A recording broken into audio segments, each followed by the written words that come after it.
அபிஷேகத்துக்கு ஒரு பெரிய வல்லமை உண்டு. அது இழுக்கக்கூடியது. நீ அசிங்கமாக இருந்தாலும் அது இழுக்கக்கூடியது. நீ ஒரு பெரிய உடையை அணியாமல் இருந்தாலும் அது இழுக்கக்கூடியது. அபிஷேகத்திற்கு ஒரு பெரிய ஒரு பெரிய ஒரு பெரிய ஒரு பெரிய ஒரு வல்லமை இழுக்கக்கூடியது. நன்றாய் கவனியுங்கள். கடந்த மாதத்திற்கு முந்தின மாதம் அமெரிக்காவுக்கு போயிருந்தேன். அமெரிக்காவிலே ஒரு மனிதன் கூட்டம் நடத்தி கொண்டிருக்கிறதை நீங்களும் கேள்விப்பட்டிருப்பீர்கள். டாட் பென்ட்லி என்று சொல்லப்படுகிற ஒரு கனேடியன் புளோரிடா என்கிற மாநிலத்தில் லேக்லேண்ட் என்கிற நகரத்தில் ஒரு கூட்டம் நடத்தி கொண்டிருந்தார். நான் புளோரிடா போக வேண்டிய சூழ்நிலை இருந்தது கூட்டங்களுக்காக. அப்பொழுது எனக்கு கொஞ்சம் நேரம் கிடைத்ததினால இங்கே என்னமோ நடக்கிறது என்று சொன்னார்களே என்று சொல்லி நான் பார்க்க போனேன். அதை நீங்கள் காட் சேனல் என்கிறதில் பார்த்திருக்கலாம் அதை. ஆனால் நான் நேரடியாக அந்த கூட்டத்திலே போய் என்னை அழைத்து கொண்டு போன சகோதரத்தில் சொன்னேன், இவ்வளவு தூரம் வந்து விட்டேன், ஏதோ ஏதோ சொல்லுகிறார்கள், நான் போய் பார்க்க வேண்டும் என்று சொன்னேன். நான் அங்கே பார்த்த ஒரு சில காரியங்களை நான் உங்களுக்கு சொல்லட்டும். அந்த மனிதன் மேலே இருந்து கீழே வரை பச்சை குத்தி இருப்பார்.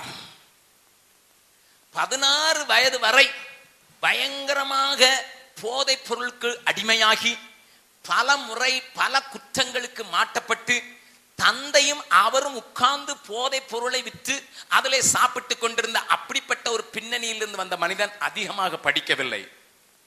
காதிலே தோடு போட்டிருக்கிறார். விரல்களிலே 8 மோதிரம் போட்டிருக்கிறார். இதெல்லாம் எனக்கு விளங்காதவைகள். என்னிடத்தில் இதை வந்து தயவு செய்து கேட்காதீர்கள். நான் பார்த்த காரியத்தை சொல்லுகிறேன். I want to show a man with a ruggedness. மேல இங்க இருந்து பச்சை குத்தி இருக்கிறார். எங்கெல்லாம் குத்த முடியுமோ அங்கெல்லாம் குத்தி இருக்கிறார். வேற ஒண்ணும் சொல்ல விரும்பல. எல்லா இடத்திலையும் பச்சை குத்தி இருக்கிறார். இங்க இருந்து அங்க வரைக்கும் பச்சை குத்தி இருக்கிறார். காதுல தோடு போட்டிருக்கிறார். அது காணாக்குறைக்கு உதடுலையும் தோடு போட்டிருக்கிறார். 16 வயசு வரைக்கும் வாழ்க்கையை பயங்கரமா கெடுத்து விட்ட அந்த மனுஷன் கூட்டங்களை ஆரம்பித்தார். தான் ஒரு சாதாரண சுவிசேஷகனாக கூட்டம் ஆரம்பித்தார். அங்கே நடந்த காரியங்கள் பலவற்றை சில மூலம் கேள்விப்பட்டேன். அவருடைய புஸ்தகத்திலே வாசித்தேன். நானே நேரே போனேன். நான் போன அன்றைக்கு 3000 பேர் இருந்தார்கள். அது ஒரு வார நாள், ஒரு செவ்வாய்க்கிழமை.